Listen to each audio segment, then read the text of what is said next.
뉴스파이터 하면서 매번 느끼는 건데요. 왜 이렇게 열심히 사시는 분들한테는 이런 비극이 찾아올까 이런 생각을 해봅니다. 김기혁 아나운서.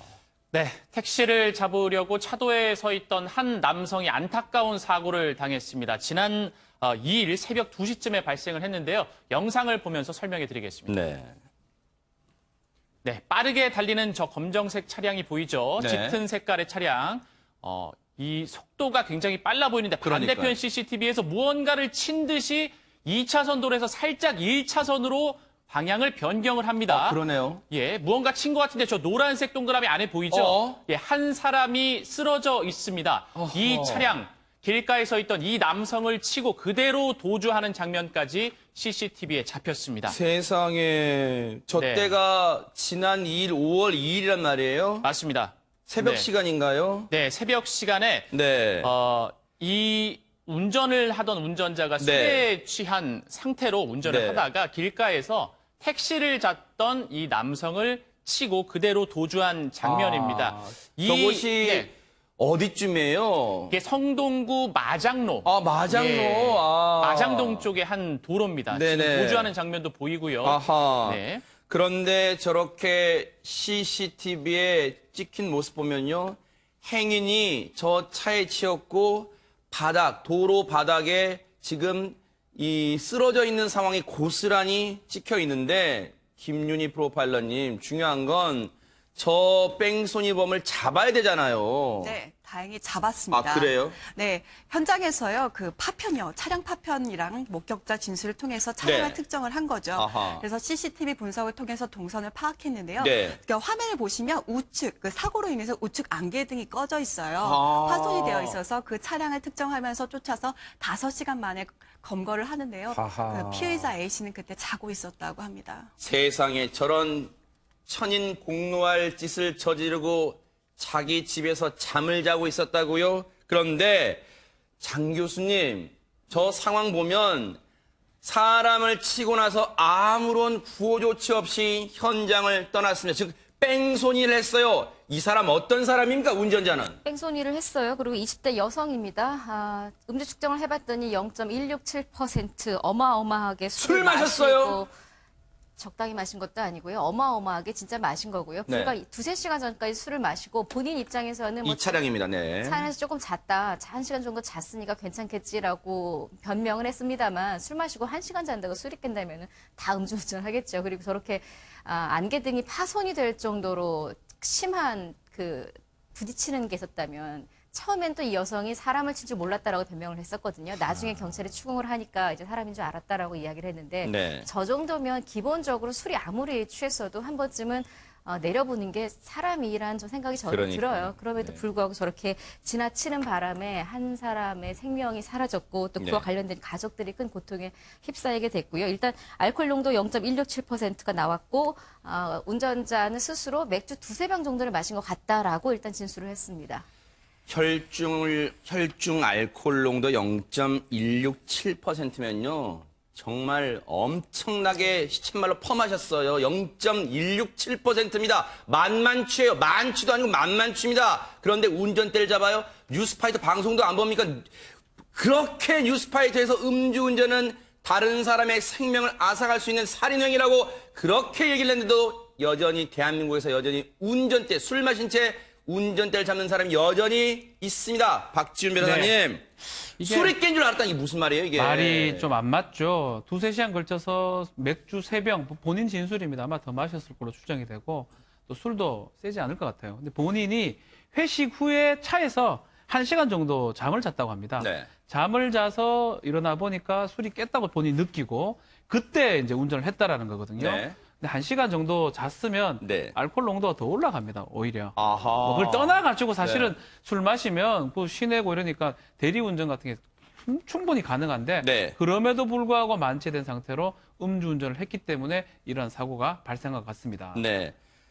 두세 시간에 걸쳐서 술 마실 돈은 있고 대리운전 기사 부를 돈은 없어요? 이게 말이나 됩니까? 경찰 얘기 들어보시고 이어가 보도록 하겠습니다. 횟집에서 그 지인들과 회식한 후 자기는 나름대로 차에서 한 1시간가량 잠을 자고 술이 깼다는 그런 느낌이 들어서 운전을 했다고 합니다. 술은 조사하는 과정에서 한 맥주 한 3병 정도 마신 걸로 진술했고, 처음에는 뭐 물건을 쳤다고 그렇게 얘기했는데, 물건을 쳐도 어떤 조치를 취하고 왜 그냥 가냐 하면서 조사하는 과정에서 담당 형사가 추궁을 하니까 나중에는 그에서 사람을 친 것 같다는 거에서 시인을 했습니다.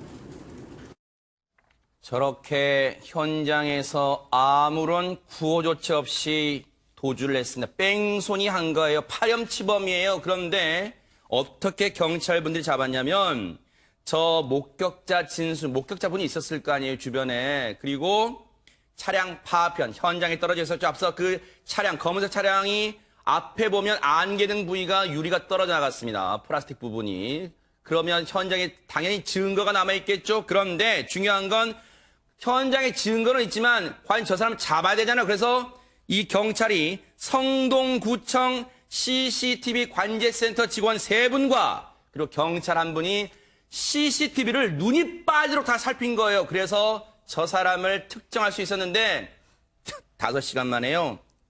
가봤더니 자기 집에서 쿨쿨 잠자고 있었더래요. 최명기 원장님, 사람입니까? 사람이에요. 그러니까 이 사람이 처음엔 자기가 물건을 친 줄 알았다라고 얘기했다 그래요. 그런데 이거는 결국 생각해보면요. 물건을 쳤다 그러면은 틀림없이 자기 차가 망가졌는지 나와서 봤을 거예요. 네. 그냥 달아났다는 거는 치는 순간 사람을 쳤다는 걸 알았기 때문에 달아난 거지. 네. 물건을 쳐놓고 우리가 그냥 차를 몰고 가는 법이 없어요. 즉시 보험회사에 그렇죠. 전화를 했겠지요. 그러나 이 사람이 또 물건을 쳤다라고 얘기하는 거에는 어떤 심리적 부분이 있냐 하면은 내가 사람을 쳤고 그 사람이 나로 인해서 고통을 당했다라고 생각하게 되면 본인의 마음이 괴롭잖아요. 그러니까 어떤 순간 자신의 마음속에서는 이 피해자를 그냥 물건이랑 똑같이 생각해버리는 거예요. 정말 그런 생각 네. 추정을 해보면 정말 더 분노가 침입니다. 그러니까 물건을 쳤단 말이 그렇게 쉽게 나올 수 있는 거예요. 하하. 물건이야. 인간의 몸도 물건이야. 네. 그러면서 자신의 양심을 마취시키는 거지요. 하하. 그런데요, 걱정되는 게 김기혁 아나운서, 네. 당시에 저 피해를 당하신 분의 상태가 정말 걱정됩니다. 어떻습니까? 네, 이 30대 남성 차에 치이고 현재 뇌출혈 그리고 안면 전체 골절이라고 합니다. 현재는 의식이 없는 상태고요. 경찰에 따르면 B 씨는 서울 그 성동구 왕십리역 인근에 있는 네. 패밀리 레스토랑에서 일을 하는 직원으로서 홀 어머니를 모시고 사는 가장 역할을 아유, 지금까지 세상에. 해왔다고 아우. 합니다. 그런데 사실 이제 깨어나더라도 네. 뇌사 상태로 있을 가능성이 높다는 이야기도 들려오고 있습니다. 아하, 네. 세상에 지금요, 너무 안타까워요. 지금 이 뺑소니 차량에 이 피해를 당하셔가지고 지금 안면이 정말 제가 지금 입으로 말씀드리고 송구합니다. 안면이 골절되고 지금 그 고통이 너무 심해서요.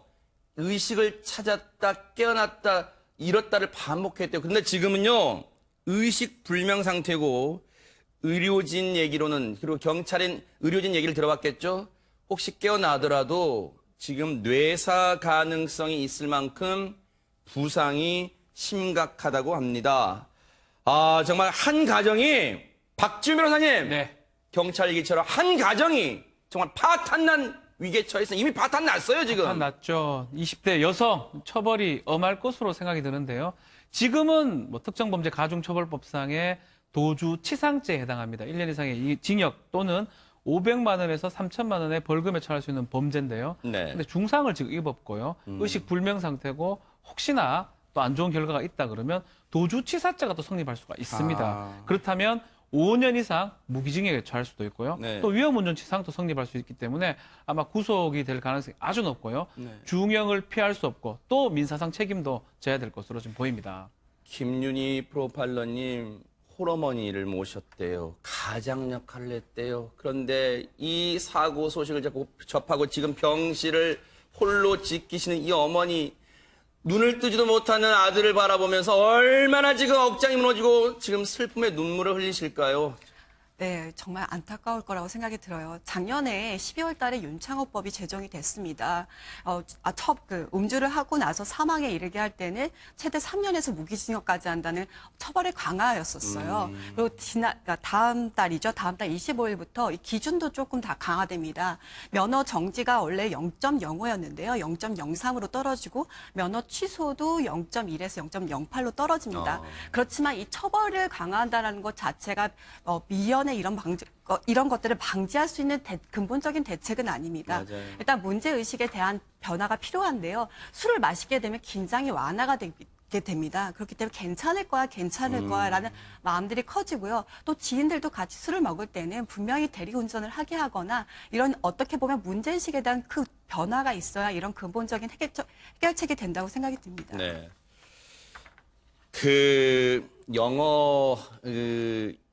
미국의 공익 광고를 보면요. 제가 누차 말씀드리는데요. 진정한 친구는 자신의 친구가 술에 취한 채 운전대를 잡지 않도록 해주는 게 진정한 친구란 공익 광고도 있어요. 대체 이 지인들이라는 사람은 뭐합니까? 그 사람이 대리운전을 불러가도록 확인까지 해야 되는 거 아닙니까? 그냥 술 먹고 헤어지면 다예요? 그리고 왜 술 먹고 운전대 잡지 말라고 왜 잡는 거예요? 지금 보세요. 한 집안을 풍비박산 내잖아요. 다른 사람의 생명을 지금 앗아가고 있잖아요. 왜 이렇게 말을 안 듣습니까? 제발 언제쯤 대한민국 땅에서 음주운전이란 네 글자가 사라질 수 있을까요? 정말로 분노가 치미는 그런 사건이었습니다.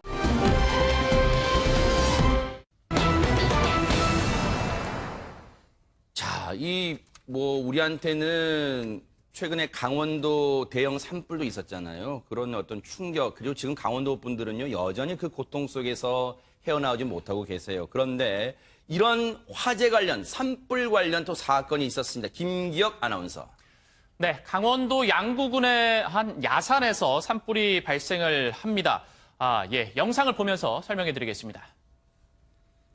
네, 강원도 양구군인데요. 산불이 발생을 해서 지금 소방차들이 몰려들어서 불길을 잡고 있는 모습입니다. 저게 4월이에요. 정말 그땐 건조하잖아요. 정말 진짜 시뻘거네요, 불길이. 예, 맞습니다. 더 이상 커지는 걸 막기 위해서 소방차들도 급하게 불길을 잡고 있는 모습인데요. 하지만 이 불길이 생각보다는 일찍 잡혔습니다. 아하. 왜냐하면 네. 이 지역에 거주하고 있는 30대 남성의 빠른 신고 덕분이었는데요. 천만다행이네요, 진짜. 그 덕분에 네. 화재를 빨리 진압할 수 있었습니다. 네. 그런데 최근에 이 강원도 양구군에서 좀 기간을 두고 네. 세 차례의 산림 화재가 발생을 했어요. 아하. 네. 예. 그런데요, 그런데 네. 4월 달에 이제 특히 제 기억으로도 강원도 산불 4월 달에 났잖아요. 그래서 4월에는 특히나 대한민국이요, 전국적으로 가장 건조한 때가 4월이래요. 그러니까 4월에 산불 특히 조심해야 되는데, 근데 김윤희 프로파일러님, 저 영상만 보면은 이 산불이 났고, 119의 또 주변 분의 빠른 신고, 그리고 119의 빠른 대처로 산불이, 빠른 시일에 진압이 됐다. 여기까지 보면 특이한 점은 없잖아요. 근데 뭐가 지금 특이한 걸까요? 만약에 저 한 건이었다면 아마 네. 그렇게 받아들일 수 있었을 아하. 거예요. 하지만 3월, 4월, 5월에 산불이 발생을 합니다. 그런데 이 신고를 한 사람은 동일 인물이었고요. 그래요? 또 그 지역에 있었던 사람이 이 동일 인물이다 보니까 수상할 수밖에 없기 때문에 이 사람에 대해서 혐의점을 갖고 수사를 하게 됩니다. 야, 이게 우연의 일치일까요? 잇따라 일어나는 3월, 4월, 5월, 잇따라 일어나는 산불을 정말로 신고 정신 투철해서 어떤 분의 신고로 화재 진압을 빨리 할 수 있었는데, 산불 화재 진압을 빨리 했는데, 알고 봤던 신고자가 동일인이다. 어떻게 된 건지 경찰 얘기 들어보시고 이어가 보도록 하겠습니다.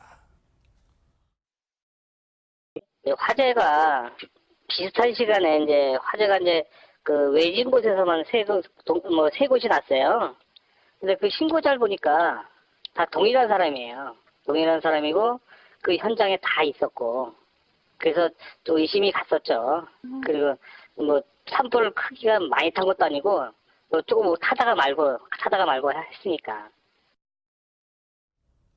그런데 김기혁 아나운서, 물론 이 확률상으로 보면은 화재가 일어날 때마다 동일인이 신고하는 게 확률상으로는 낮아 보긴 합니다만, 동일인이 신고했다고 해서 의심한다. 이거 좀 너무 억지 아니에요? 어떻습니까?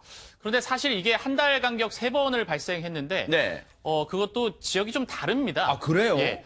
아무리 전문 산악인이라도 이렇게 산을 열심히 다니는 사람은 어허, 없을 것 같은데 그러네요. 이렇게 돼서 의심이 가게 되는 거죠. 네. 이 남성은 사실 그 양구군청 소속의 기간제 근로자였습니다. 근데 어허. 이 현장 3곳 모두 그 화재 현장에 본인이 있었고 허허. 네, 본인이 직접 또 신고를 했습니다. 네. 그러니까 알고 보니 네. 본인이 스스로 화재를 내고 신고도 했다.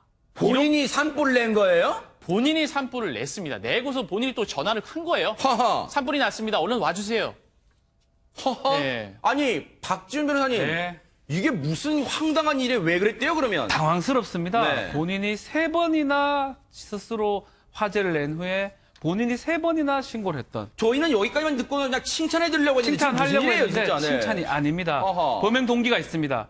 본인은 2016년부터 기간제 공무원으로 군청에 근무를 하고 있는데 네. 무기계약직 공무원이 되고 싶었습니다. 어허. 그래서 뭔가 공을 화재 신고한 공을 만약 인정받는다면 네. 무기계약직으로 전환될 수 있다라고 생각이 들고 아. 한 번 했는데 좀 칭찬받고 2번 하고 3번 하면 이제는 전환이 되겠다. 이런 판단을 한 후에 방화를 하게 된 것입니다. 그래서 산불을 빨리 신고하면 그 공로를 인정받아서 나를 지금 기간제 근로자의 신분에서 무기계약직으로 전환시켜 주겠지라고 생각했답니다. 김윤희 프로파일러 이런 철딱선이 없는 남성이 있어요. 네, 근데 3번째까지도 그렇게 했는데 무기계약직으로 안 해주는 겁니다. 아하. 그래서 마지막 범행이 5월 10일이었는데요. 네. 그때 방화가 일어납니다. 네. 근데 이때는 신고를 하지 않습니다. 왜요 또? 이거는 안갚음인 거죠. 왜 나를 그때까지 세상에. 나한테 왜 이렇게 안 해주는 거야? 라고 안갚음을 했고요. 네. 그 부분에 대해서 경찰도 혐의점을 두고 아마 얘기를 추궁을 했나 봐요. 네. 그러다 보니까 이 부분에 대해서 자백을 했다고 합니다. 아이고 진짜 왜 그래요? 39이면은 내일 모레 40이면은 이런 철딱선이 없는 행동을 왜 해요? 저 신고하면 무슨 저 무기계약직 되죠? 다 무기계약직 되죠. 저는 당연히 신고 정신이 당연한 거 아니면 대한민국 국민으로서 경찰 얘기 마저 들어보시고 이어가 보도록 하겠습니다. 자기가 불을 내고서 조기에 신고를 해서 산불이 크게 번지지 않게끔 한 그 공을 인정받아서 본인이 무기계약직으로 이제 전환이 되고 싶어 했는데 그 담당 부서에서도 아무 얘기도 없고 그 자기 생각에 뭐 이렇게 가다가는 그 무기계약직으로 뭐 전환될 가망성도 안 보이니까 그냥 홧김에 그냥 그렇게 했다고 진술을 했습니다. 그 산림을 관리하는 부서 그 과에서 일을 했었어요. 그러니까 그 과니까 산불에 민감할 수 있으니까 그렇게 마음을 먹은 것 같아요.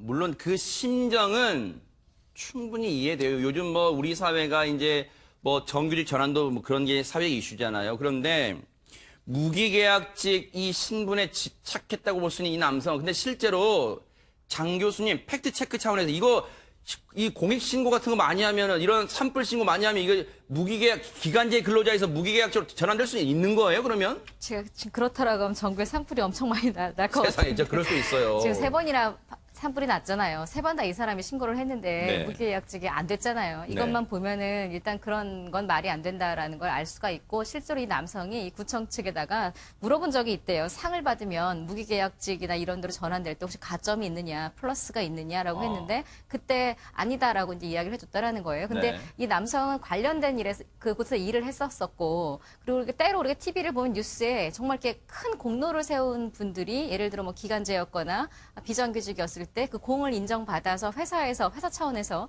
여러 가지 이제 혜택을 주는 경우가 있기는 있습니다. 네. 그런데 이게 법제화되어 있는 것도 아닐 뿐더러 네. 이렇게 작은 산불을 뭐 이렇게 최초 신고했다라는 것으로 계약직이 된다라면 정말 이거는 오히려 위험할 수 있는 상황이에요. 그러니까요. 게다가 그 마지막에는 뭐 안갚음하려고 복수를 하려고 신고를 안 했다라고 하는데 또 한편 추측으로는 오히려 더 큰 불이 났을 때 신고를 하려고 했을 수도 있다는 생각도 듭니다.